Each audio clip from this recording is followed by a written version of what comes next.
Salam sehat selalu Parewa. Semoga Parewa semua sedang tidak fakir kuota untuk menikmati audiobook dari kami.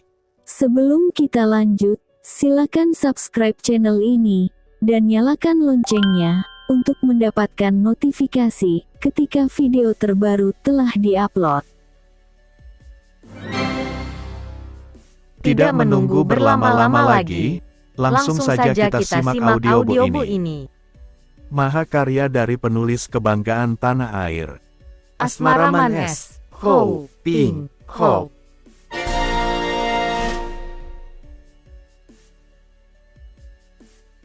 Suling Emas, bagian ke-40. Moi. Tangan Kam Siek menggenggam erat-erat tangan Lucian. Aku hendak mohon bantuannya untuk menjadi orang perantara, mengajukan pinangan atas dirimu dari tangan ayahmu, Pat Jiu Sin Ong Liu Gandi Nancao. Girang sekali hati Lucian. Koko, kemanapun juga kau pergi, aku suka ikut. Tidak ada kegembiraan yang lebih besar, bagi muda-mudi daripada kegembiraan dua buah hati yang saling bertemu. Berhari-hari mereka menjalankan perahu sambil bersenda gurau, menceritakan keadaan masing-masing, menangkap ikan dan masak-masak lalu makan bersama. Kam Siek makin mendalam cinta dan kagumnya terhadap Lucian, mengagumi kecantikan dan kelincahan gadis ini, termasuk wataknya yang kadang-kadang aneh. Di lain pihak, Lucian juga kagum akan kekasihnya yang sudah tiada orang tua lagi, tentang keturunan keluarga Kam yang semenjak dahulu terkenal sebagai panglima-panglima perang jagoan. Ketika Lucian bercerita tentang pertemuannya dengan kakak seperguruan jenderal itu, yaitu Lai Kuilan di dalam benteng, Kam Siek menyatakan kekhawatirannya. Suci seakan-akan telah menjadi saudara kandungku. Dia seorang pendiam dan bersungguh-sungguh, banyak membantuku dalam perang.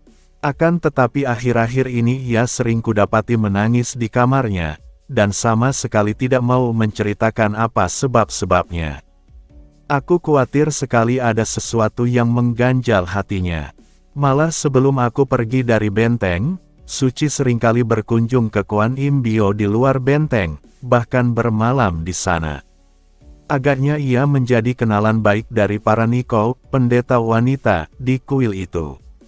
Mendengar ini, Lucian dapat menduga dan ia hanya mengeluh di dalam hatinya, tidak mau menceritakan apa yang menjadi dugaannya.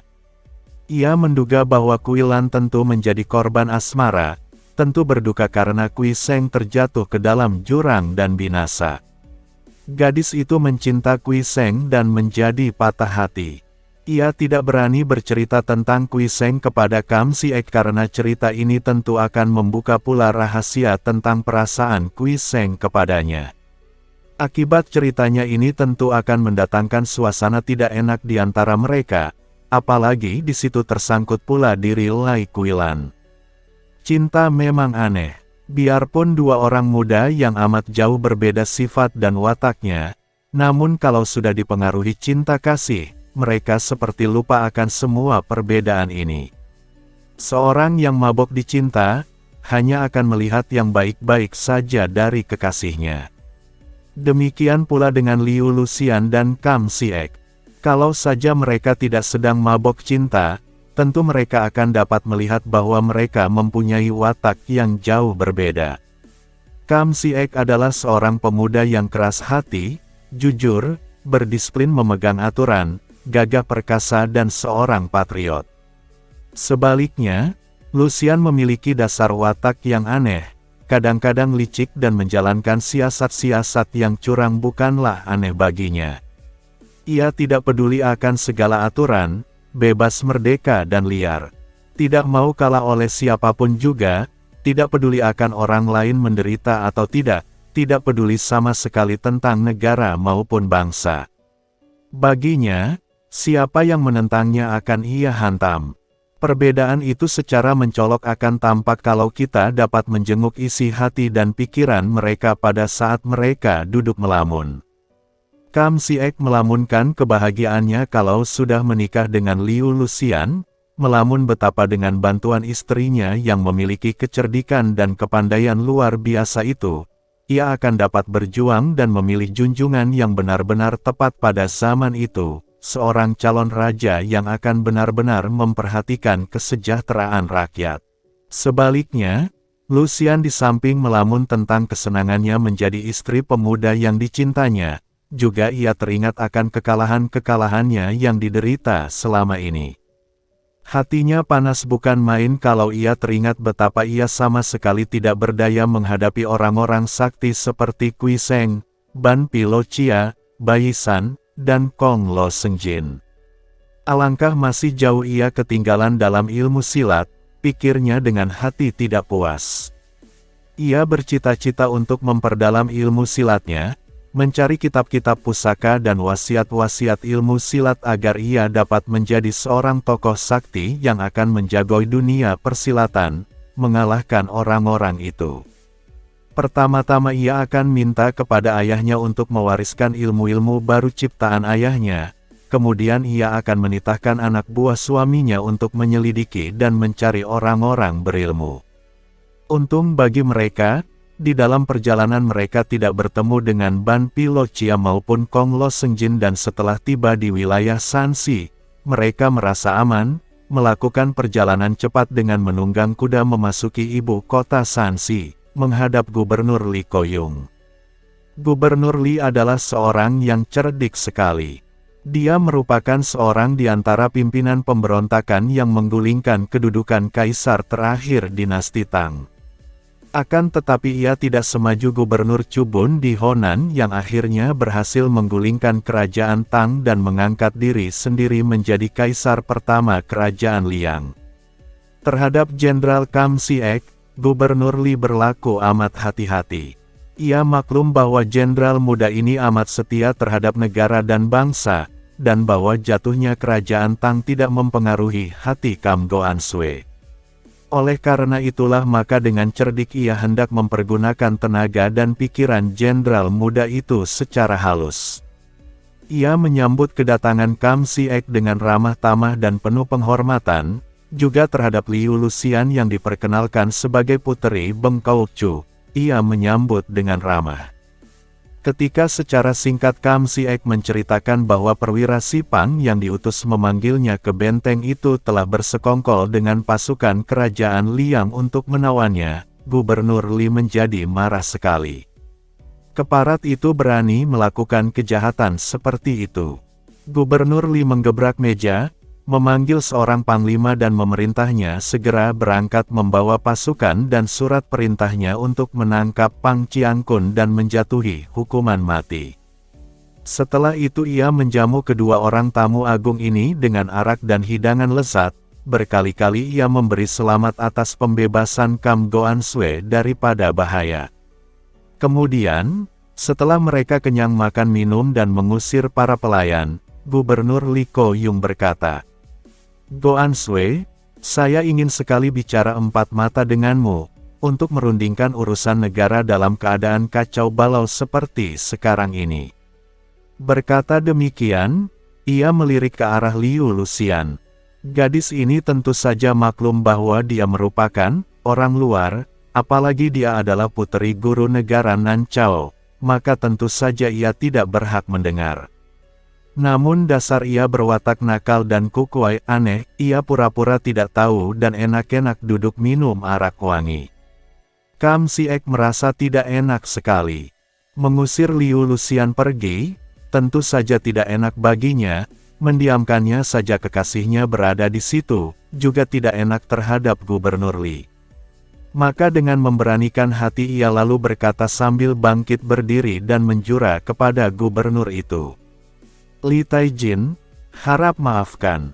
Sebelum kita meningkat kepada percakapan urusan negara yang penting, baiklah lebih dulu saya menyatakan terus terang bahwa Nona Liu ini bukanlah orang luar.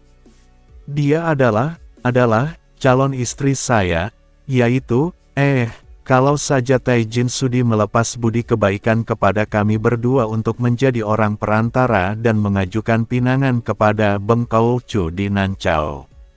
Setelah berkata demikian, Dengan muka merah ia duduk kembali. Liu Lucian tersenyum di dalam hati, akan tetapi ia diam saja pura-pura tunduk karena malu. Sejenak gubernur ini tercengang, kemudian ia tertawa bergelak-gelak saking girangnya. Tidak ada kesempatan sebaik ini. Cocok benar dengan cita-cita hatinya. Mengikat hubungan baik dengan Nan Chao. Melepas budi kepada Jenderal Kam. Maka ada kesempatan yang lebih bagus daripada ini demi terlaksananya cita-citanya. Hahaha. Bagus, bagus sekali. Qionghi, selamat, selamat. Memang sudah tiba waktunya Kam Goanswe memilih teman hidup, dan Nona Liu yang cantik jelita puteri Bengkaucu benar-benar merupakan pasangan yang amat cocok dengan Kam Goanswe. Sekali lagi Qionghi dan tentu saja dengan segala senang hati saya suka menjadi perantara. Gubernur Li mengangkat cawan memberi selamat dan dua orang muda itu cepat menghaturkan terima kasih. Setelah itu, Gubernur Li Koyung berkata dengan suara bersungguh-sungguh. Jiwi, kalian tentu maklum bahwa bekas Gubernur Chubun, yang sekarang mengangkat diri sendiri menjadi Raja Dinasti Liang adalah seorang pengkhianat. Maka tidak mengherankan pula ia berusaha menculik Kam Goanswe. Memang dahulu kami bekerja sama, dalam usaha menggulingkan Raja Tang yang pada waktu itu merupakan Raja Lalim. Akan tetapi sama sekali bukan menjadi rencana kami untuk mengangkat diri sendiri menjadi raja, melainkan hanya bermaksud menggulingkan Raja Lalim dan mencari pengganti yang tepat. Siapa kira Chubun berkhianat dan mendirikan dinasti baru yang sekarang ini. Maka tidak mengherankan apabila mereka yang tadinya membantu dalam perjuangan, kini memisahkan diri dan terbentuklah kerajaan-kerajaan kecil. Sekarang, bagaimana dengan daerah kita yang meliputi Provinsi Shanxi? Tentu saja kita tidak akan tunduk kepada kerajaan Liang atau kerajaan kecil yang manapun juga. Bagaimana pendapat Kam Goanswe? Kam Siek mengangguk-angguk, lalu berkata, saya setuju dengan pendapat Taijin. Demi kesetiaan leluhur kita yang berjuang untuk negara dan rakyat, saya sendiri tidak akan mudah memilih junjungan, karena sekali kita salah pilih mengabdi kepada Raja Lalim berarti kita pun membantu kelalimannya. Betul sekali ucapan Kam Goanswe. Kita berjuang di bidang yang lain, saya di bidang sipil, Goanswe di bidang militer, namun pendapat dan tujuan kita cocok. Kita boleh menanti dan memilih secara hati-hati, sementara itu, sebelum muncul seorang pemimpin yang betul-betul cocok, kita tidak bisa membiarkan daerah Shanxi yang menjadi tanggung jawab kita ini dicaplok oleh raja kecil palsu yang manapun juga. Bukankah begitu, Kam Goanswe? Betul sekali, Taijin. Saya akan menyerahkan jiwa raga, untuk mempertahankan dan membela Shanxi. Bagus. Nah, ketahuilah, Goanswe. Di antara para raja kecil yang secara lancang mengangkat diri sendiri, kini terjadi perebutan wilayah dan kekuasaan. Bukan hanya dari kerajaan Liang saja datangnya ancaman terhadap wilayah kita, melainkan dari Sichuan, dari timur kerajaan Wu Yue, belum lagi ancaman yang amat membahayakan dari bangsa Khitan. Untuk mempertahankan wilayah kita, perlu kita membentuk pemerintahan sementara dan kerjasama yang erat antara kita semua yang bertugas di Shanxi. Oleh karena itu, setelah nanti saya menjadi orang perantara dan telah dilangsungkan pernikahan antara Jiwi berdua, saya minta agar Kam Goanswe sudi memegang tugas panglima di sini dan mengatur semua barisan yang perlu diperkuat untuk menjaga wilayah kita dari ancaman di segala jurusan. Pandai sekali Gubernur Li mengatur rencana dengan halus sehingga Kam Siek yang berwatak jujur itu percaya 100%. Sama sekali Gubernur Li Koyung tidak membayangkan niat untuk mencari kekuasaan sendiri. Maka serta-merta Kam Siek menyatakan kesanggupannya untuk bekerja sama. Adapun Lucian yang lebih cerdik dan sudah biasa menghadapi kelicikan dan siasat busuk orang, sedikit banyak menaruh curiga, akan tetapi ia tidak mau peduli akan cita-cita gubernur itu. Hasratnya hanya satu, yaitu menjadi istri Kam Si Ek yang dicintainya, dan kalau gubernur itu dapat menjadi perantara sehingga hasrat hatinya terkabul, ia merasa cukup puas. Baginya sama saja apakah Gubernur Li itu seorang patriot tulen ataukah seorang pengkhianat. Juga ia tidak peduli Kam Si Ek akan membantu siapa, asal jenderal muda yang perkasa ini menjadi suaminya. Ketika utusan Gubernur Li yang merupakan sepasukan berkuda membawa seorang wakil dan surat pribadi mengajukan pinangan, berikut pula berpeti-peti barang berharga, tiba di Nancau menghadap kepada Bengkau Cupat Jiu Sin Ong Liu Gan. Ketua Bengkau ini membaca surat dan menarik napas panjang. Betapapun juga, ia kurang cocok dengan pilihan puterinya ini, dan ia akan lebih senang kalau puterinya mendapat jodoh seorang tokoh Kang-ou seperti Kui Seng. Puterinya terdidik sebagai seorang ahli silat, sebagai seorang yang biasa terbang bebas seperti burung di udara. Sekarang puterinya memilih Kam Si Ek, seorang jenderal yang terkenal sebagai ahli perang yang berdisiplin. Bagaimana dapat cocok watak mereka? Akan tetapi karena surat itu dilampiri surat puterinya, dan ia mengenal baik watak puterinya yang mewarisi wataknya sendiri, yaitu tidak mau mundur sejengkal pun untuk melaksanakan keinginan hatinya, pula mengingat bahwa Kam Si Ek adalah seorang pemuda perkasa yang dijadikan rebutan oleh kaum wanita, keturunan panglima-panglima perkasa pula, terpaksa ia mengalah.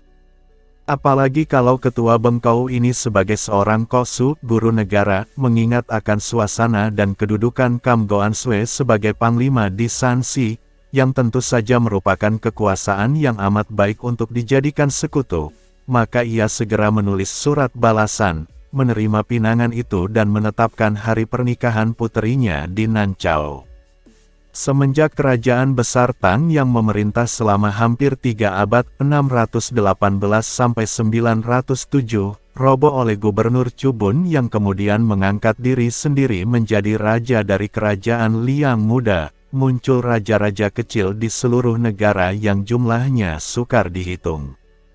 Di samping perebutan kekuasaan, di antara raja-raja kecil ini, banyak pula keluarga Kaisar Tang yang berhasil menyelamatkan diri, dibantu oleh para bekas panglima dan bangsawan, berusaha untuk merebut kembali tahta kerajaan Tang yang sudah roboh itu.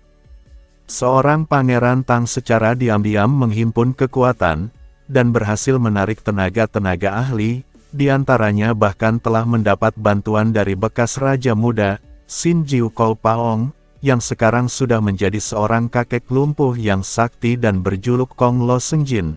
Dapat pula menarik bantuan Gubernur Li Koyung yang dibantu oleh jenderal muda Kam Si Ek, dan masih banyak pula orang-orang gagah yang menganggap bahwa memang Pangeran Tang itu tepat untuk mendirikan kembali kerajaan Tang.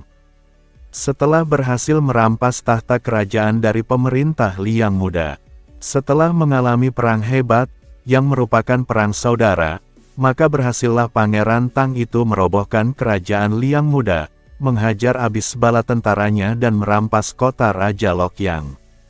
Hal ini terjadi pada tahun 923 sehingga kerajaan Liang Muda itu hanya tercatat dalam sejarah sebagai kerajaan pertama dari zaman 5 dinasti, berumur hanya 17 tahun saja 907 sampai 923. Kini pemerintahan dikuasai lagi oleh keluarga kerajaan Tang, dimulai pada tahun 923 itu dan diberi nama Kerajaan Tang Muda. Akan tetapi ternyata tidaklah seperti Kerajaan Tang yang telah roboh. Kerajaan Tang Muda ini, karena masih terus-menerus timbul rebutan kekuasaan di antara orang dalam, juga ancaman serangan dari raja-raja kecil masih terus mengepung Kerajaan Tang Muda.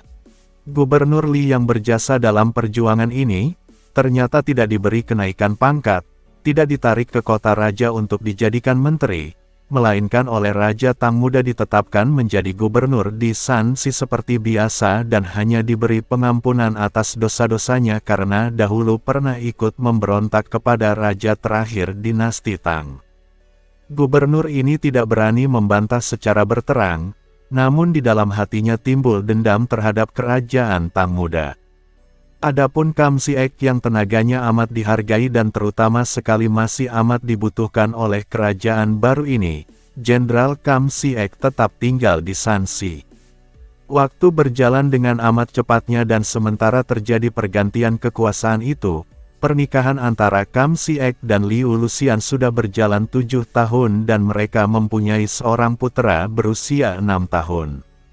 Anak ini bernama Kam Bu-song, seorang anak yang sinar matanya tajam membayangkan kecerdasan, wajahnya tampan, lebar dan terang, dan mempunyai tulang dan otot yang kuat, menjadi bahan baik untuk menjadi ilmu silat.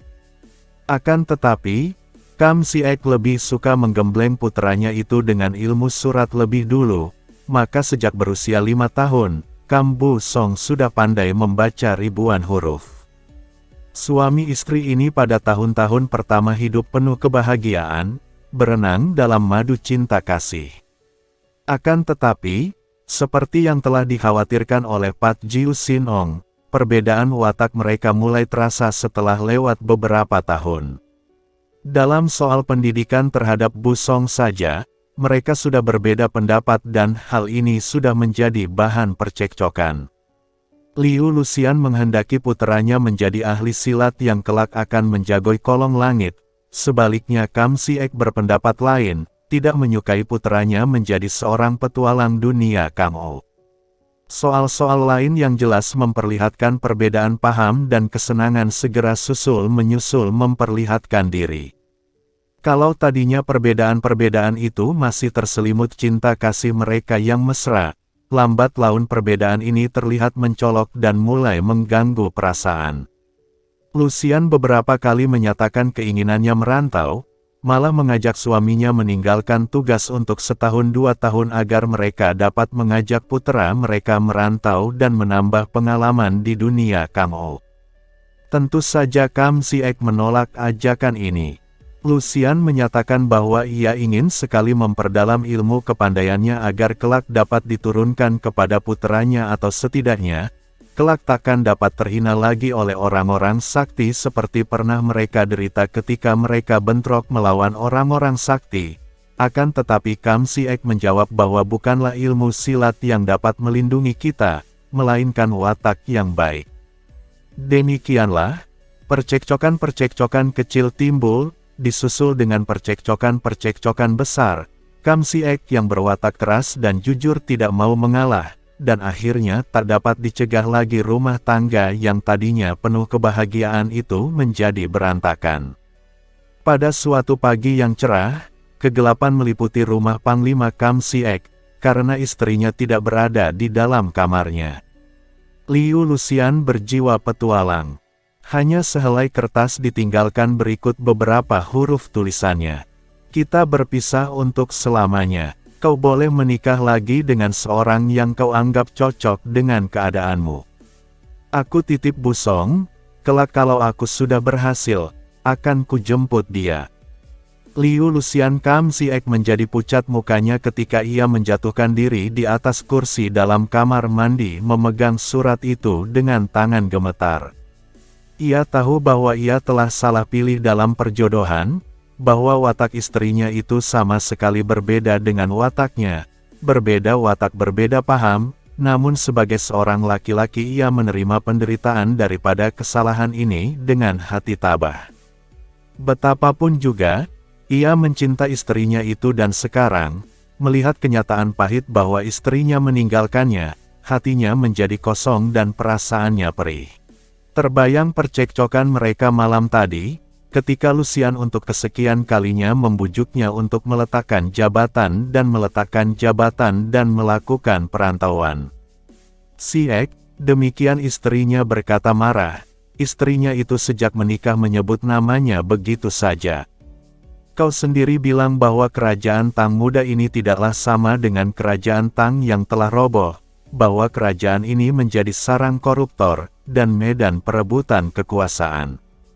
Apalagi rajanya mengandalkan bimbingan seorang kejam dan jahat seperti Kong Lo Sengjin, mengapa kau masih mau diperkuda oleh pemerintah macam itu? Luxian, istriku, jangan kau salah mengerti. Aku sama sekali bukan menghambakan diriku kepada orang-orang tertentu, melainkan kepada negara dan bangsaku. Itulah sebabnya mengapa aku bisa mengatakan bahwa kerajaan Tang Muda ini tetap bukan pemerintahan yang baik, dan sesungguhnya aku sama sekali tidak ikut-ikut dengan kelaliman mereka. Aku bertugas menjaga keamanan di perbatasan barat, untuk menghalau musuh dari luar yang hendak mengganggu wilayah kita, bertugas mengamankan keadaan daerah ini dari gangguan orang-orang jahat. Apa bedanya? Lucian panas dan mukanya merah menambah kecantikannya. Kau kurung dirimu dengan tugas, dan kau kurung diriku pula dengan kekukuhanmu. Si Ek, kenapa kau tidak mau menerima permintaanku? Ah, kiranya cintamu terhadapku sudah mulai luntur. Lucian bersungut-sungut, akan tetapi tidak seperti kebiasaan kaum wanita kalau bertengkar, dia tidak menangis. Lucian, mengapa kau selalu berpemandangan sempit terhadap hubungan suami istri? Ketahuilah, istriku, cinta kasih antar suami istri haruslah lebih masak, tidak seperti cinta kasih muda-mudi yang belum terikat oleh pernikahan. Cinta muda-mudi masih mentah, hanya terdorong rasa saling suka dan mabuk oleh daya tarik masing-masing. Akan tetapi, cinta kasih suami istri lebih mendalam, lebih matang dan melibat dengan kewajiban, saling berkorban dan mengurangi kepentingan diri sendiri. Sekarang ini, aku menjalankan kewajibanku sebagai suami dan ayah, juga sebagai seorang patriot. Kau tinggal di sisiku melaksanakan kewajiban sebagai istri dan ibu. Apalagi kekurangannya. Kalau kau ajak aku dan anak kita pergi merantau, bukankah itu berarti kita sama-sama melarikan diri daripada kewajiban? Bagaimana pula dengan pendidikan Bu Song? Kau tahu sendiri, anak kita itu maju sekali dalam ilmu surat. Lucian menggebrak meja dengan tangannya sehingga ujung meja tebal itu menjadi somplak. Cukup, bosan aku mendengar kuliahmu. Kalau aku tahu bahwa cintamu terhadapku hanya untuk membuat aku terikat kewajiban-kewajiban, tak sudi aku. Sambil berkata demikian Lucian lari memasuki kamar dan membanting pintu keras-keras. Kam Si Ek berdiri tercengang dan terpaku memandang meja, berulang kali menarik napas panjang, kemudian ia pun memasuki kamar lain karena tidak mau membuat istrinya makin marah. Ia tahu bahwa kalau sedang marah begitu, istrinya sama sekali tidak suka didekatinya. Di dalam kamar, Kam Si Ek duduk termenung sampai akhirnya ia tertidur dengan duduk, mukanya disembunyikan di atas kedua lengan. Dan pada pagi harinya, baru ia tahu bahwa istrinya telah pergi meninggalkannya, meninggalkan putra mereka, dan ia yang sudah mengenal baik watak istrinya, tahu pula bahwa percuma saja kalau ia mengejar, percuma pula kalau ia menanti. Istrinya tidak akan mau kembali, karena watak istrinya itu, sekali mengeluarkan kata-kata, akan dipegangnya sampai mati. Baru 7 tahun mereka menikah. Ia baru berusia 29 tahun. Lucian baru berusia 25. Mereka berdua masih muda dan harus sudah berpisah. Kam Si Ek merasa betapa berat derita hidup yang dialaminya. Apalagi kalau Bu Song, putranya yang baru berusia 6 tahun itu bertanya tentang ibunya, serasa dicabik-cabik hatinya. Putranya itu cerdik sekali dan agaknya putranya yang berusia 6 tahun itu, sudah dapat menduga apa yang terjadi antara ayah dan bundanya. Apakah ibu nakal dan ayah mengusirnya? Apakah kesalahan ibu? Berkali-kali Bu Song bertanya, dan selalu Kam Si Ek menjawab bahwa ibunya sedang pergi ke selatan, menengok kakeknya yang sedang menjadi ketua bengkau di Nanchao. Bu Song tidak menangis, hanya menyatakan heran dan tidak percaya mengapa ibunya pergi begitu saja tanpa pamit kepadanya, pergi tidak mengajak ayahnya ataupun dia. Ketika anak itu mendesak-desaknya, Kam Si Ek yang sedang pusing dan duka itu, membentaknya dengan keras dan sejak itu Bu Song tidak mau bertanya lagi tentang ibunya, akan tetapi diam-diam anak ini hatinya penuh pertanyaan dan menduga-duga siapa yang bersalah antara ayah dan ibunya. Ia sudah terlalu sering mendengar ayah dan ibunya bercekcok. Ia tahu bahwa mereka bertengkar akan tetapi tidak tahu apa urusannya dan tidak tahu pula siapakah sebetulnya yang salah di antara mereka. Hidup seakan-akan hukuman bagi Kam Si-ek semenjak istrinya pergi meninggalkannya. Setelah Lucian pergi, barulah ia merasa betapa sunyi rasanya dan betapa tiada kegembiraan sama sekali dalam hidupnya. Kalau keadaan kerajaan Tang Muda tidak seburuk itu, agaknya ia akan mendapat hiburan dengan pekerjaannya.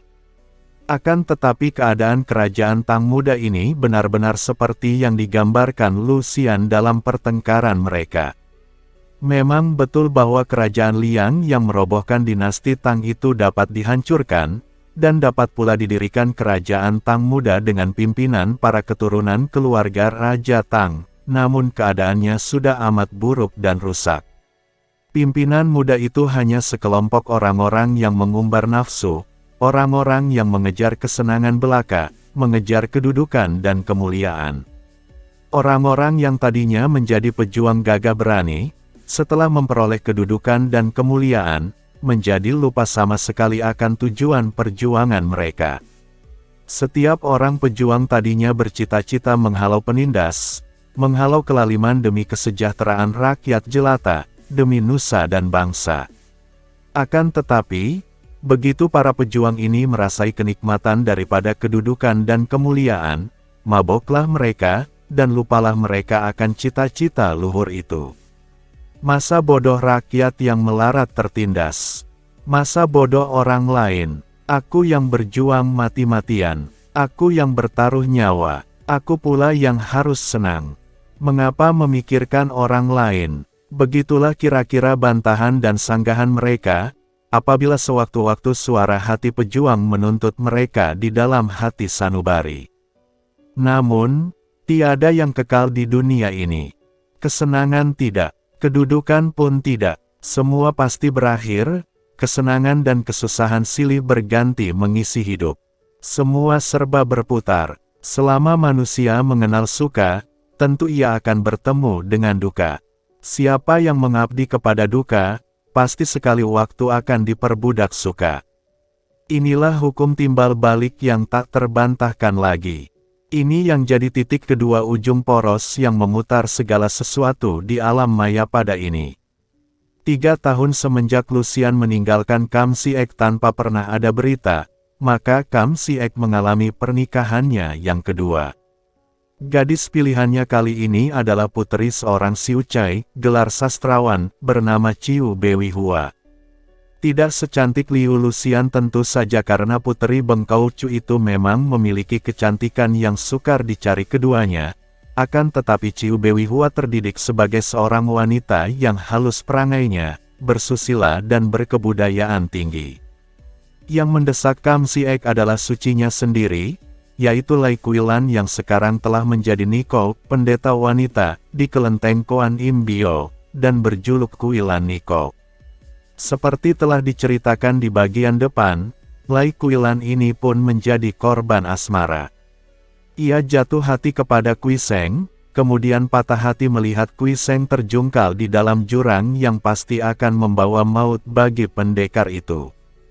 Inilah sebabnya mengapa Lai Kuilan kini menjadi seorang Niko, setelah ia tertarik oleh ajaran dan ceramah para pendeta wanita yang sering dikunjunginya. Kuilan Niko yang menyaksikan kehancuran rumah tangga sutenya, menjadi ikut berduka. Maka dari itu, dialah yang mendesak kepada Kam Si-ek untuk menikah lagi, karena hal ini selain perlu bagi Kam Si-ek sendiri, juga amat perlu bagi Bu Song. Anak itu tentu saja memerlukan kasih sayang seorang ibu, dan karena ibunya sendiri sudah pergi meninggalkannya, sebaiknya dicarikan pengganti seorang ibu yang baik budi. Dan pilihan mereka jatuh kepada Ciu Bewi Hua, putri tunggal sastrawan Ciu Kuan yang hidup menduda di dusun Tingchun di kaki gunung Chin Ling San di lembah Sungai Han. Upacara pernikahan antara Kam Si-ek dengan Ciu Bewi Hua dilangsungkan secara sederhana sekali. Namun karena Kam Si-ek adalah seorang jenderal muda yang terkenal dan disegani, maka tetap saja menjadi meriah dengan datangnya para pembesar dan orang-orang ternama. Akan tetapi, setelah perayaan pesta pernikahan itu selesai, muncullah peristiwa-peristiwa yang membuat hati Kam Si-ek lebih menderita lagi. Tepat pada malam pernikahannya, ketika para tamu sudah pulang, di waktu malam sunyi dan kedua mempelai sudah memasuki kamar pengantin, tiba-tiba jendela kamar itu diketuk orang dari luar dan ada suara membentak, "Kam Si-ek, kalau kau benar laki-laki, keluarlah." Mendengar suara ini, Ciu Bewi Hua menjadi pucat dan mempelai wanita ini memegang lengan suaminya sambil berkata, suaranya gemetar, "Harap jangan layani orang itu." Tentu saja Kam Si-ek menjadi curiga. Sebagai seorang laki-laki yang gagah perkasa, mana mungkin ia tidak melayani orang yang menantangnya seperti itu. Ia memandang tajam wajah istrinya, lalu bertanya, "Mengapa? Siapa dia?" Dalam suaranya jelas terkandung kecurigaan dan penasaran. Tiba-tiba Ciu Bewi menangis sedih. Lalu terisak-isak berkata, Dia, itu Giam Suilok, orang sekampung denganku. Dia, seorang jago silat muda di kampung kami, dan dia pernah melamarku akan tetapi, ditolak oleh ayah. Biarpun dia seorang pendekar yang terkenal baik, namun ayah tidak suka, karena dia buta huruf. Dia telah bersumpah hendak menjadi suamiku, harap kau suka menaruh kasihan, dan jangan melayaninya.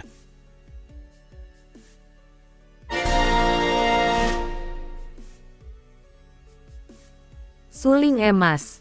Bersambung ke bagian 41. Terima kasih buat parewa semua, yang telah meluangkan waktunya untuk menyimak audiobox ini. Jangan lupa untuk di-subscribe. Selagi subscribe itu gratis.